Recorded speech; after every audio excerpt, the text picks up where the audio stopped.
바울이 빌레몬에게 편지를 보내고 있습니다.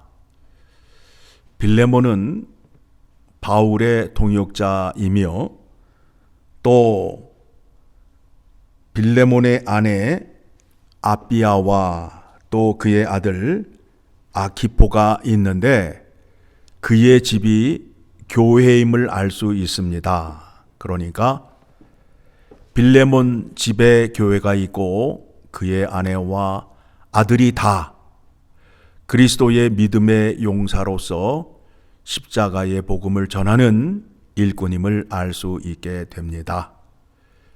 그 집에 종이 하나 있었는데 오네시모라 하는 종이었습니다. 그가 그 주인에게 물질의 손해를 입히고 로마를 갔습니다. 이쪽에 지금 지역이 떨어져 있는데 지금 오네시모가 로마를 가서 그곳에서 누구를 만나느냐 하면 바울을 만나게 됩니다. 바울을 만나게 되어서 그가 구원을 얻고 바울의 신복이 되었습니다. 신복이 되었습니다. 그래서 바울이 빌레몬에게 편지를 보내는 이유가 무엇이냐 하면 오네시모가 지금 누구의 종이에요? 누구의 종으로 되어 있어요? 지금 빌레몬의 종이잖아요. 그러니까 네가 그를 용서하기 전에는 내가 나의 신복으로 삼지 않겠다라는 거예요. 그러면서 그가 물질적으로 손에 입힌 것을 내가 대신 갚아주겠다. 그러니 너는 너그러운 마음으로 용서하여 주고 그를 더 이상 종으로 삼지 말고 믿음의 형제로 대우하라. 그런 내용으로 되어 있어요. 자, 그러면 바울이 이와 같이 할 수 있는데 있어서는 바로 예수 그리스도의 십자가의 복음 안에 있는 하나님의 은혜로 말미암아 이와 같이 할 수 있게 된다라는 겁니다. 하나님의 율법 안에는 사상이 있어요. 어떤 사상이 있느냐 하면 고엘과 희년의 사상이 있어요. 고엘과 희년의 사상. 율법의 말씀을 보게 되면 종에 관한 그 관리에 대해서 말씀하고 있는데 사람이 사업을 하다가 실패를 하거나 갑자기 급한 돈이 있어서 종으로 팔려가게 되면 6년 동안 종살이를 하다가 7년 되는 해에는 자유인으로 풀어줘야 돼요. 그게 율법의 내용이에요. 그런데 팔려간 종의 식구 가운데에 그 종의 몸값을 치루어서 꺼내 주어야 한다라는 법이 있어요. 그 법이 무엇이냐 하면 고엘이에요. 고엘. 그래서 가까이 있는 친족들이 돈을 대신 갚아주고 그 사람을 종에 있었는데 꺼내 옴으로 인하여 종에서 뭐가 돼요? 자유인이 되잖아요. 그 법이 율법 안에 있어요. 그러니까 이 사람이 다시 자기의 본래 자리로 돌아오게 되는 희년의 은혜가 그 속에 담겨져 있습니다. 그리고 희년이라는 것은 안식일을 7번, 안식년을 7번 지나면 그 다음 해가 희년이 되는 해인데 그때에는 모든 것이 원래의 위치로 돌아가게 되는 거예요. 그런 은혜가 율법 안에 있습니다. 그러면 고엘과 신현의 은혜가 율법 안에 있는데 그것이 누구에 와서 완성이 되었어요? 예수 그리스도에 와서 완성이 되었어요. 그렇죠? 그래서 예수 그리스도가 십자가에 죽으심은 그분이 죄가 있어서 죽는 게 아니라 우리가 죄의 종, 사망 가운데에 있는데 나의 죄값을 치러 주심으로 인하여 내가 자유인이 되었단 말입니다. 그렇죠? 그래서 그거를 뭐라고 하느냐 하면 대속, 속량이라고 그래요. 고헬의 은혜가 발전이 되어서 대속과 속량의 은혜가 되었다라는 겁니다. 자, 어디를 찾아보시느냐 하면 마태복음 20장 28절 보게 되면 예수님께서 이 땅에 오신 그 이유를 이와 같이 말씀하고 계시지요. 자, 28절 시작. 인자가 온 것은 섬김을 받으려 함이 아니라 도리어 섬기려 하고 자기 목숨을 많은 사람의 대속물로 주려 함이니라. 대속물로 주는 거예요. 대신 죽어주는 거예요. 그래서 대신 죽음으로 인하여 죄값을 치러주심으로 인하여 죄인이 구원을 얻게 되어서 이제 어떻게 되는 거예요? 자유인이 되었단 말입니다. 그런데 그 자유인을 하나님 앞에 세워주심으로 인하여 하나님 앞에 산자가 되어서 이제 하나님의 아들이 되는 은혜를 우리에게 허락하여 주신 겁니다.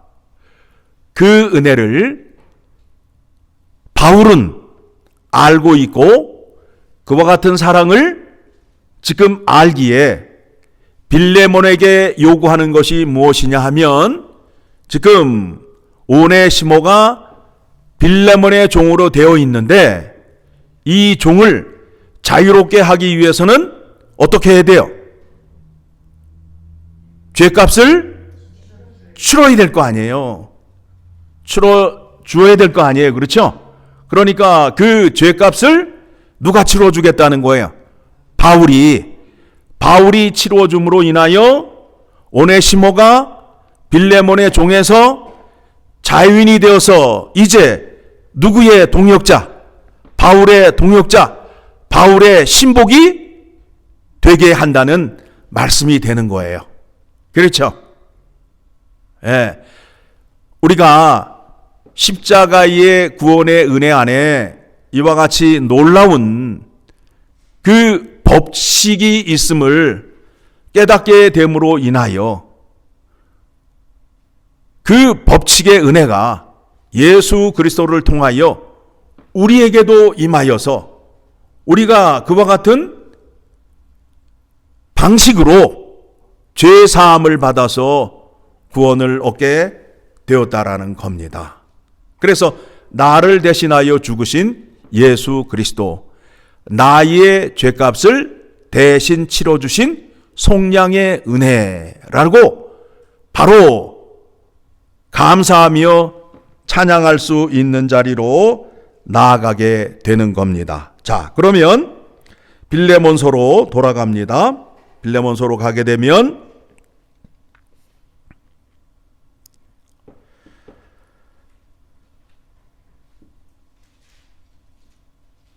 10절의 말씀을 보게 되면 바울이 편지를 보내면서 이렇게 말씀을 하죠. 갇힌 자 중에 낳은 아들 오네시모를 위하여 내게 간구하노라. 그가 전에는 내게 무익하였으나 이제는 나와 내게 유익함으로 내게 그를 돌려보내노니 그는 내 신복이라. 그를 내게 머물러 있게 하여 내 복음을 위하여 갇힌 자 중에서 내 대신 나를 섬기게 하고자 하나 다만 내 승낙이 없이는 내가 아무것도 하기를 원하지 아니하노니 이는 너의 선한 일이 억지같이 되지 아니하고 자의로 되게 하려 함이라. 강제로 빼앗을 수는 없다라는 거예요. 없다라는 거예요. 그리고 15절, 아마 그가 잠시 떠나게 된 것은 너로 하여금 그를 영원히 두게 함이니리. 그 후로는 종과 같이 대하지 아니하고 종 이상으로 곧 사랑받는 형제로 둘 자라. 내게 특별히 그러하거든 하물며 육신과 주 안에서 상관된 내게랴. 이와 같은 은혜를 우리도 받았어요. 그렇죠? 우리가 전에는 누구의 종이었어요? 마귀의 종이었단 말입니다. 그런데 마귀가 붙잡고 있는 것은 사망이잖아요. 그 죄값을 치루어 주심으로 인하여 우리가 자유인이 되었고, 우리를 하나님 앞에 산자로 세워주셨어요. 예수 그리스도 안에 새로운 피조물로 만들어 주시고, 하나님의 말씀을 들을 수 있는 자, 하나님 말씀에 순종할 수 있는 자로 세워주셔서 우리를 하나님의 자녀로 세워주셨다라는 겁니다. 이와 같은 은혜가 임하여야 구원받은 백성이요 하나님의 자녀가 된다라는 겁니다. 그러니 여러분이 받은 구원의 은혜가 그냥 뚝딱 하고 이렇게 그냥 너무 경솔하게 생각하셔는 안 돼요. 구약에서부터 이스라엘 백성들이 지켜왔던 그들의 그 사상 속에, 고엘과 희년의 법칙, 그 사상 속에 구원을 얻었음을 생각할 때에 구약의 말씀을 더 깊이 묵상하고 말씀을 살펴야 되겠구나라는 생각으로 가셔야 돼요. 자, 한 군데 더 소개해 드립니다. 누가복음 4장 16절을 가게 되면 예수님께서 또 그와 같은 말씀을 하셔요. 자, 누가복음 4장 17절부터 말씀 보도록 하겠습니다. 누가복음 4장 17절 시작. 선지자 이사야의 글을 드리거늘 책을 펴서 이렇게 기록된 데를 찾으시니 곧 주의 성령이 내게 임하셨으니 이는 가난한 자에게 복음을 전하게 하시려고 내게 기름을 부으시고 나를 보내사 포로된 자에게 자유를, 눈먼 자에게 다시 보게 함을 전파하며 눌린 자를 자유롭게 하고 주의 은혜의 해를 전파하게 하려 하심이라 하였더라. 이 말씀 가운데 어떤 사상이 들어가 있다고요? 고엘과 희년의 은혜가 이 속에 담겨져 있잖아요. 그렇죠? 예. 이와 같은 은혜를 주시기 위하여 예수 그리스도가 이 땅에 아기 예수로 오신 거예요. 사람으로 오신 거예요. 여러분, 예수님은 사람으로 이 땅에 오셨는데 예수님은 인성을 가지고 계시고 신성도 가지고 계시다. 예? 여러분 꼭 기억하셔야 됩니다. 이단들이 주장하는 사람들, 여러분의 집에 양복 입고 찾아오는 사람들이 있죠. 예? 그 사람들 있죠. 그 사람들의 결정적인 실수가 무엇이냐면 예수 그리스도를 하나님으로 인정하지 않는다. 아셨죠? 그들은 삼위일체 구원을 믿는다, 안 믿는다? 안 믿는다. 그들은 예수님을 사람으로만 믿어요. 하나님으로 믿지 않아요. 하나님이 이 땅에 사람으로 오셔서 우리를 구원하시기 위하여 어떻게 하셨다고요? 십자가에 우리의 죄를 대속하여 주시고 우리의 죄값을 속량하여 주시고 우리를 은혜의 해를 있게 함으로 인하여 예수 그리스도 안에서 새롭게 태어난 피조물로 만들어 주시고 하나님 앞에 산자로 세워주셔서 하나님의 말씀을 듣고 순종하는 자로 세워주셔서 또 하나님을 아버지라 부를 수 있고 우리는 하나님의 자녀가 되는 은혜를 주시기 위하여 하나님이 사람으로 오신 날이 어느 날이라고요? 성탄절이에요. 성탄절.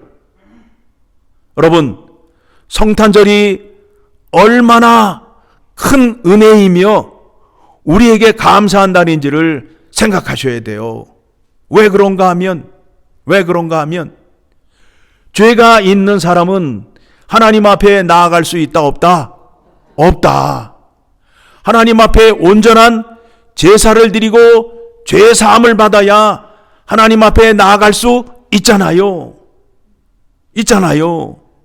왜 그러느냐 하면 여러분, 제사를 드리는 데 있어서 세 가지 요소가 있어야 되잖아요.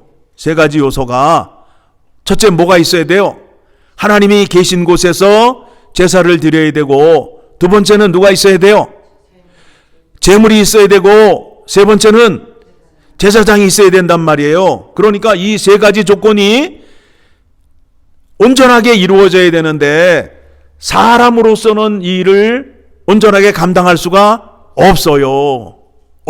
온전한 제사를 드릴 수 없어요. 그러니까 하나님이 없는 곳에서 제사를 드리게 되면 뭐가 되는 거예요?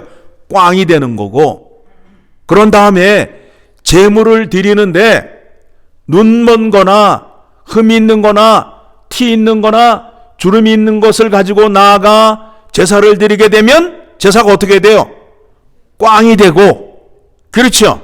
그 다음에 제사를 드릴 때에 제사를 담당하는 제사장이 죄가 많아. 그러면 그 제사도 어떻게 돼요? 꽝이 된단 말입니다. 그렇죠? 그러니까 죄 사함을 받는 데 있어서 온전한 죄 사함을 받을 수 없어요.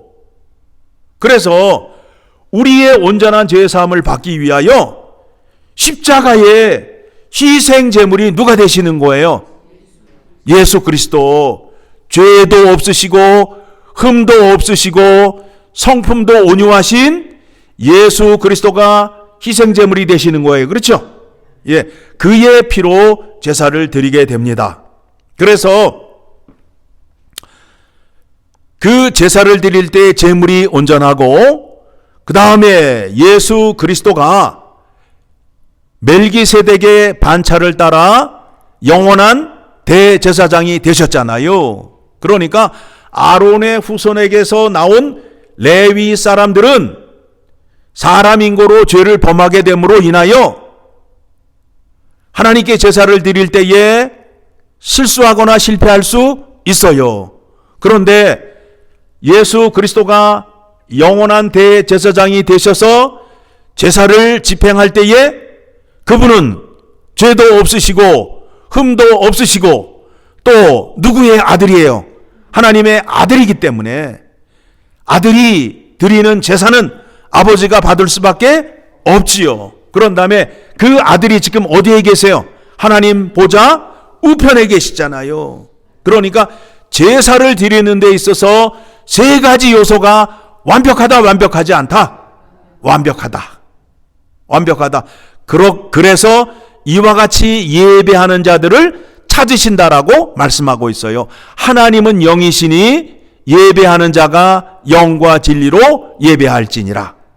이 은혜를, 이 믿음의 방식을 우리에게 주시기 위하여 우리를 하나님의 자녀로 삼아 주셔서 하나님의 약속의 복을 주시기 위하여 하나님이 이 땅에 사람으로 오신 날이 성탄절이란 말입니다.